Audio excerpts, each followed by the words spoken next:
How did you start dancing? Why? And what it's been like for you? I started, I was always into the music. My father was a collector, Latin music collector. And so he would always tell me these stories about the bands at the time and the concerts he used to go to. And whenever we were in the car listening to salsa, we were talking about this stuff. And for whatever reason, I just had this nostalgia for the time, like the stories he would tell me made me feel like I missed something and that I should have been there. And when I was in the military, I was going through this whole homesickness thing. I was really missing New York. It was my first time outside for an extended period of time. And I started to realize the whole world wasn't New York and that there weren't Puerto Ricans everywhere in the world. It was like I felt very isolated. And so I was searching for anything that made me feel like home. And one of the things was like Latin music and having Latin music around. And so I would have my girlfriend at the time send me these cassette recordings of the Thursday night, La Mega on Thursday nights. They play all this hardcore old stuff.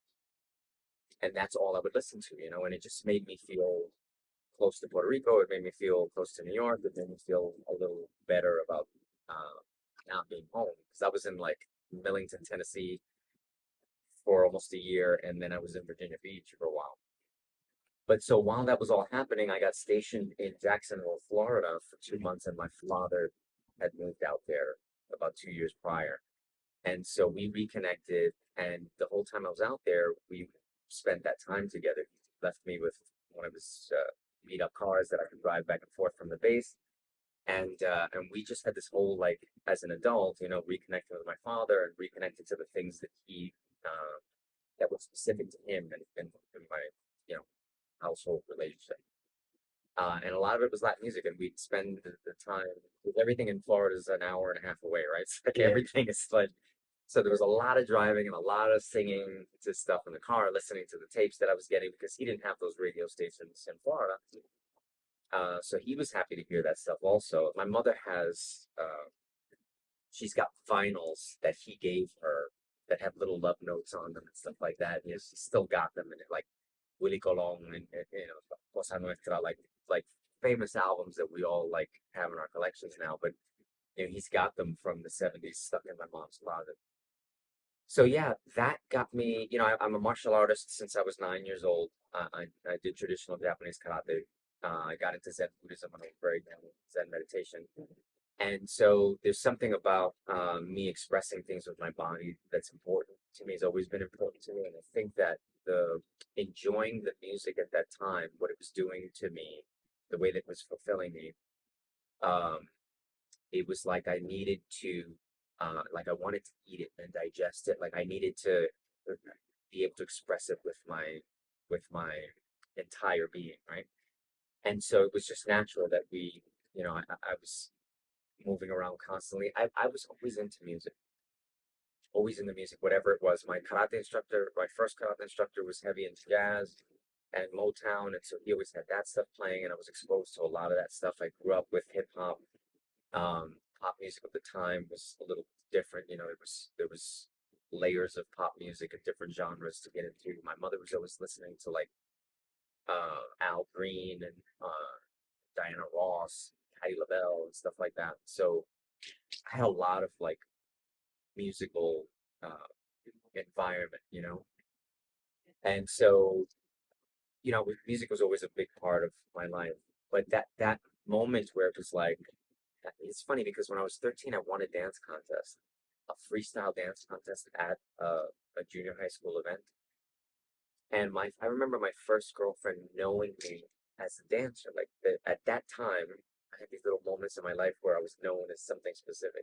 I was always Ninja Frankie because everybody saw me walking with my swords and my stuff going to class. But there were these moments where I was like either a basketball player, doing all this street basketball, or I was dancing in these school dances. And there was something that I naturally had an affinity for, was that type of improvisation. And because of martial arts, I was able to do all this crazy, jump into splits and do all this crazy stuff. So, but then I left it alone. Like I didn't think about it that much until I was in Florida with my father again, and this feeling started to kind of get into my system. And so, the little bit my mother had taught me the basic step on one when I was younger. She's like, salsa's easy, it's just this, and she kind of did the basic step, And my father was a good dancer, but it was all kind of like the way we would dance when we got together with family.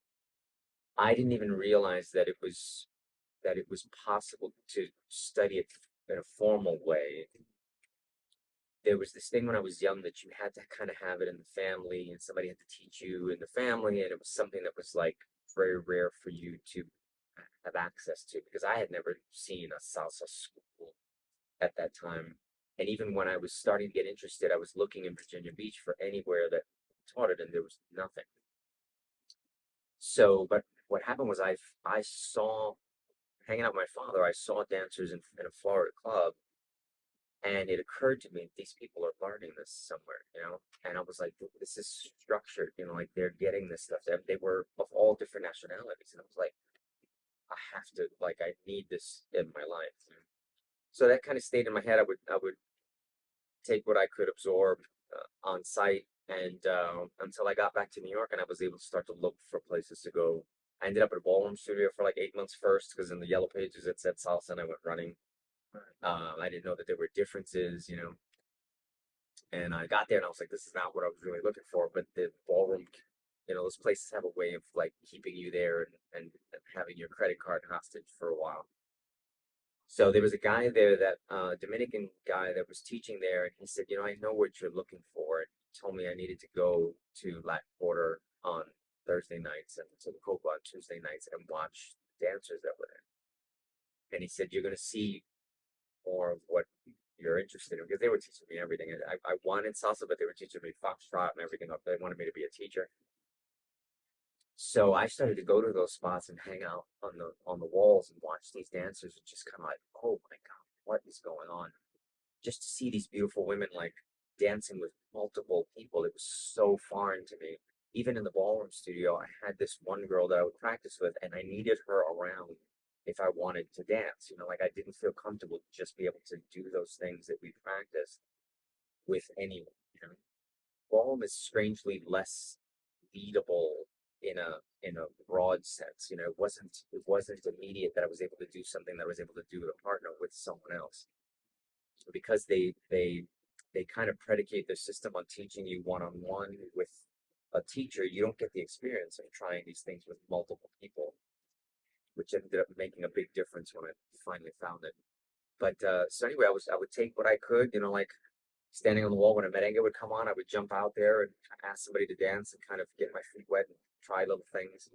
But I was petrified to ever try a salsa. It was just so complex and so like the social implications also were very intimidating to me to look like an idiot in front of these women that were, you know. So yeah, I had a little bashfulness about that. And then one day leaving Latin Quarter on a Thursday night, I mean, I would do this on a regular basis and run home and like in the elevator practicing things I saw and like trying to replicate things that I saw people doing. And because of martial arts and teaching martial arts, I was a good mimic, you know, like I could glean a lot of physical information from just observing. But I got a flyer leaving Latin Quarter and it said Eddie Torres on it. And I was like, oh, and I held on to it. And one day hanging out with my high school friends, there was a kid that was there that was younger than us. And I met him that night, and we were talking, and I was talking about dancing at the ballroom place, and he said, "Yeah, you know, I used to dance for Eddie Torres when I was a kid, and I was on stage with Jose Alberto Canario, and I performed with them." And I was like, "Oh my God!" And I was like, "I've heard that name before." And he got me really interested because I was like, "That." But what happened to me was that I started to, from what I was seeing, I started to surmise that all of the stuff that I was seeing was coming from the same source. Because it just boggled my mind that these people were just able to all dance together, and that there was a point of contact that they were all connected to that I needed to figure out. And because I got that flyer, my math kind of led me to this must be the guy that's setting this in motion and that is making this possible for people to so easily apply what they understand to multiple people, whoever they are, whether they know them or they don't know them. And it looked like everybody knew each other. But so, you know, I'm trying to figure out that my head is like that. I'm trying to figure out the math and the science of what I'm seeing, you know, because it's like, what's going on? Where's the basic step? Because people are improvising and I'm like, this is not what they're showing me in the ballroom. You know? So I saw a lot of improvisation and I would mimic that improvisation. But so after that conversation, I was dead set on trying to find Eddie Torres and what was going on. I had a friend, George, that ended up becoming a cop. And when you become a police officer in New York, they give you a list of nightclubs you can't go to because because there's funky stuff going on at those places and that you can't be associated with any of those places. And so he's like, can't go to Jimmy's Brown Cafe anymore, and I can't do this. And I'm like, damn, George. But him and I both together were trying to figure this out. And so we had a couple of trips that we took to the studio. We showed up to nights where Eddie was supposed to be having classes, and we looked into the window to see what was happening. The first night we went, we ended up showing up on a rehearsal. He was rehearsing with his company, and I was looking through the window and I saw them kind of working things out. I was like, "Shane Torres," I had never seen him, and so I had an image in my head of what he looked like because of copying, like this this quintessential Latin dancer who could do all these things, who could teach all these people. To me, he was the sensei of that world. And so in my head, when I think of a top level martial artist, I have a very specific image in my head because of my teachers and what they look like and how they walk. So suffice it to say, that wasn't what I ended up finding, right? Eddie was a very different individual than what I had in my head. And so I picked out 2 or 3 other people in the room that I thought were him until I realized the guy sitting down, you know, with a ball cap backwards and these little jogging pants that was a little overweight. He was the guy. But at one point, they all kind of turned around and looked because they noticed somebody was in the window, and I was like, "Oh shit!" And we just got panicked and we left. 3 more trips I, took. Looked in the window, saw people like bodies just moving because I could only see the tops of their bodies, just seeing them moving back and forth. And I'm like, hell no, I'm not going in there. I was so intimidated about the like just embarrassing myself, and not being able to do it. I felt less Puerto Rican because I couldn't do this thing, like it bugged me, because I was born in New York. There's a little bit of a thing like you're detached from the island and you feel a little less Puerto Rican than Puerto Ricans on the island. And so I felt that growing up, and when I was in Puerto Rico, I was a little different than they were, and I wanted that, I wanted to be connected culturally that way. And I felt like being able to dance would validate that in a certain way, especially if I could do it at a high level. So I finally got the nerve. I finally ended up in Maria's class on a Monday night. She tried to immediately send me to Eddie's class because she could tell I had experience because of this mess that I was going through trying to figure this out. And I begged her to give me some time because we figured out that we were transitioning from 1 to 2. We figured that out while we were in the ballroom mess because they used to teach the 2 and they called it Mambo, and the 1 they called Salsa. And so when we were trying to find Eddie, part of the thing that was keeping us was that we were getting pretty good on 1 moving around, but that now we were going to have to transition if we wanted to do the real stuff, and that was a little bit of extra angst, that was put into the pot. I smile and I miss feeling that way, like all of the anxiety and the newness and the chills and the intimidation, like that stuff was so rich and like interesting and motivating, But anyway, yeah. Long story short, which is probably beyond that point, but I a few more classes with with Maria. I got a little more comfortable being on 2. I tried Eddie's like transition class, and the first day he was like, you got something here. Keep doing this. You're gonna be okay." He said to me, and he came out and singled me out. On that first night, and I was like, "Oh, I found it. I'm here." And for whatever reason, things made sense to me. They made sense to me the second I got to Eddie. Like I could see the matrix clearly, how things functioned. He answered all these questions I had about the things I was observing. He would slowly like, "Oh, that's that thing," and he would break it down, and it was like, of course, boom. And then once that math started to make sense to me, I could see the whole road ahead of me. Like it was just one of those things where I was a gifted martial artist. I was ranked number 2 in the city in 1997-98 in forms competition behind my teacher, who's like He's been competing since he was a kid. He's like a prodigy. And but the second I got there and started working with Eddie, I felt like I could do this at a world class level. Like right away, I felt like it made sense to me. Even the ballroom stuff, I quit the ballroom for a couple of weeks. I was like, I can't do this much.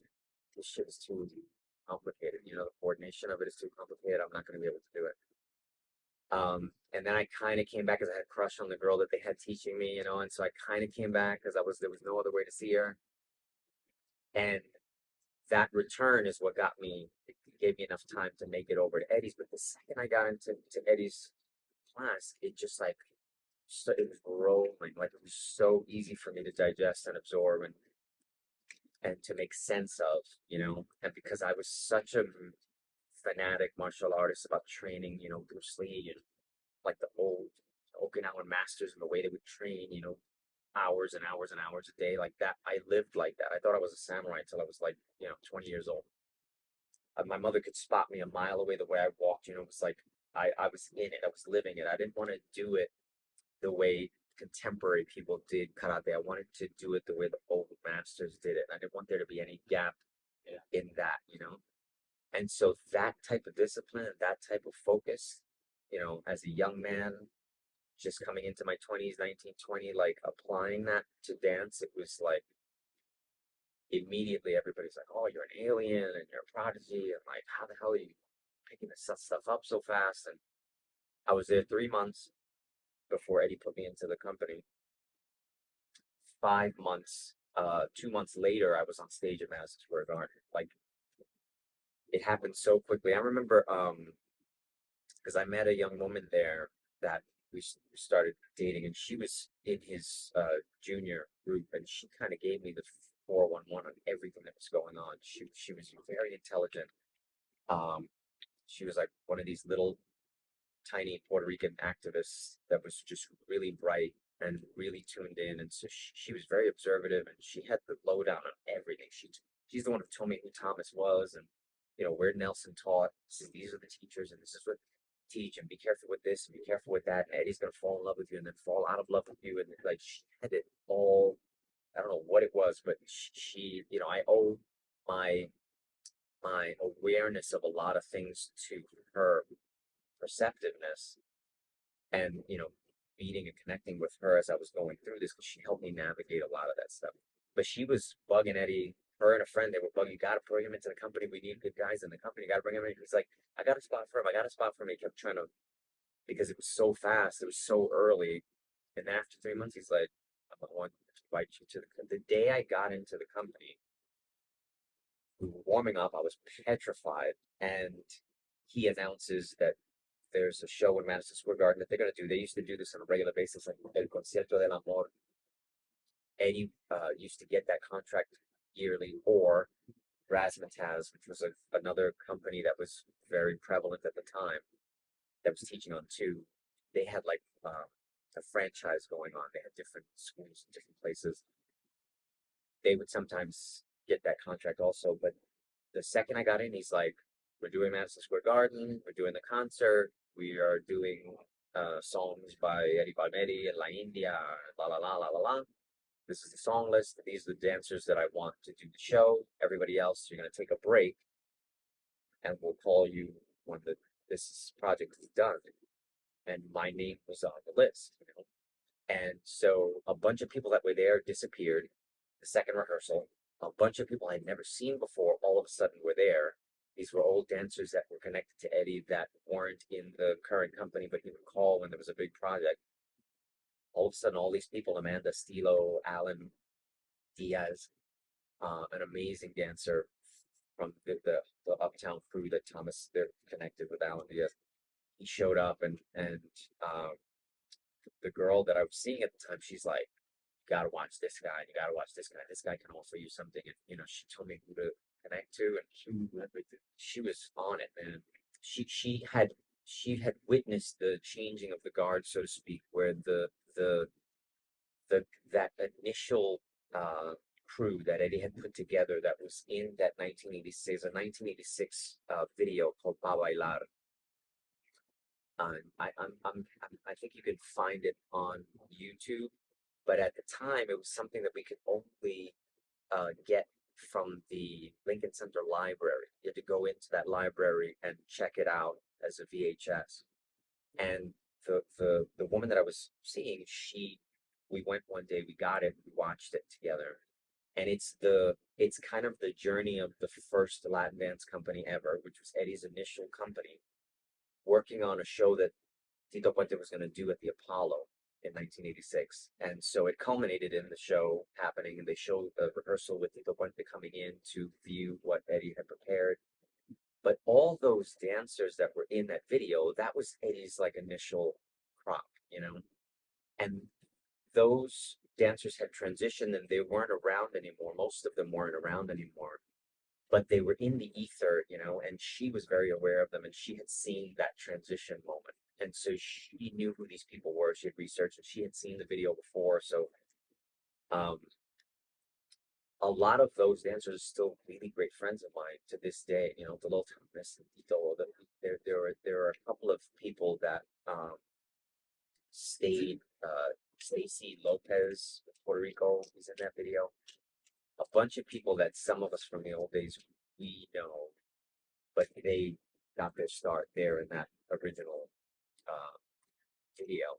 And so those people were people, they were like legends that we were hearing about. And anytime somebody showed up that was connected to that group, because those were some of the, I mean, Dillo Thomas, you know, it, these were some of the most dangerous mambo dancers. It was just such a different time. And the way that they worked with Eddie and the things that they were doing, the connection they had to the musicians at the time, most of which were still alive and kicking and working on a regular basis. And, you know, Eddie kind of bridging that gap from the 70s into 80s, like holding on to things while the hustle and disco were so popular and so many people fell away from Latin dance. You know, he was able to bridge that gap and get this newer generation that information, and they only knew it the way he was, and he was much more active at that time, and so they could observe how he was doing things and how he, you know, he was a younger man that was doing it alongside of them at the time. When I met Eddie, Eddie was sitting in a chair. You know, he was calling steps out. He wasn't really, he would get up to show stuff, but he wasn't there dancing with us. Towards the end, he started to get up and do solos. He started to get back into getting on stage.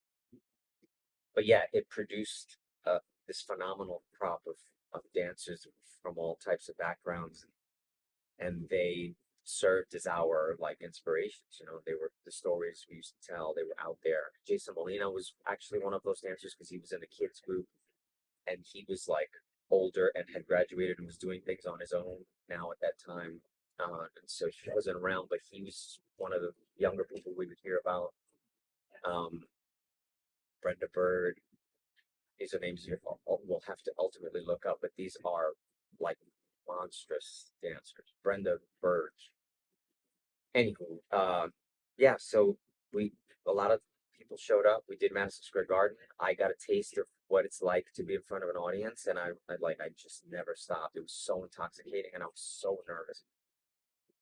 And the day that I was going to do the show, I was getting ready to head out there. I was having breakfast, and I was speaking to my mother on the phone, and she said, "You know, you got this from your father, from your grandfather."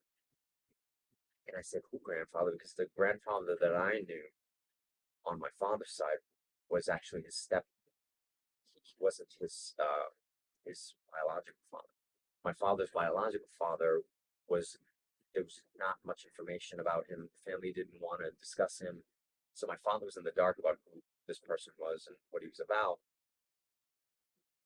But my mother and father traveled to Puerto Rico to research to see if they could figure things out on their own when they first got married, and everyone they asked referred to him as the dancer. And oh, Francisco Martinez, the dancer, you know.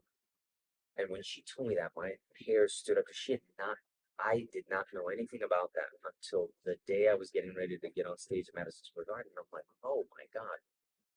He was Black Puerto Rican. There was controversy there in the family. He might have gotten my grandmother pregnant, and he was married. It was like there was just a bunch of stuff that, a lot of racism, a lot of stuff that precluded his family from wanting to share any information about him. My great grandmother died without ever telling him. He tried to get on her deathbed. She would not let it go. But anyway, it was in the family, like strangely, something kind of like led me through martial arts to, it's funny how life works and stuff. But yeah, that's how it got going for me. That show in Madison Square Garden was like, oh, this is, this is where I belong.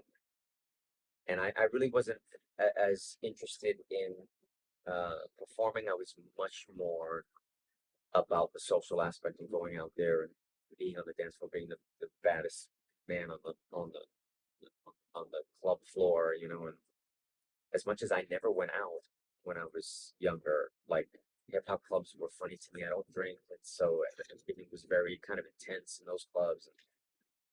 So if I wasn't actively dancing, there's nothing for me to do in a nightclub.